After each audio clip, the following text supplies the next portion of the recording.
Pelaku maling di ruko kosong di Jalan Lintas Tanjung Api-Api Palembang, Desa Mulyasari, Kecamatan Tanjung Lago, Kabupaten Banyuasin berhasil ditangkap anggota Reskrim Polsek Tanjung Lago.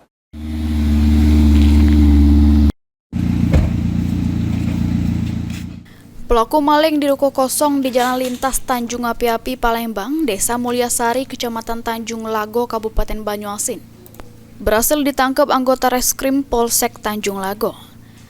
Berdasarkan catatan polisi, kedua pelaku merupakan spesialis pembobol ruko kosong dengan modus keliling nyari ruko kosong yang ditinggal oleh pemiliknya.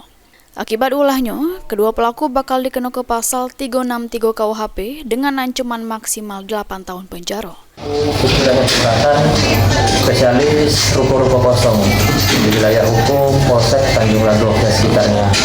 Modus tersangka adalah dengan cara berkeliling dengan menggunakan sepeda motor dan mencari ataupun melihat ruko-ruko yang kosong ditinggal oleh pemiliknya.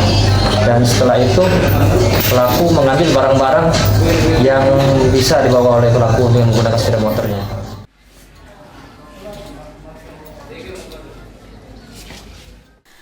Ridho Ilahi, PAL TV.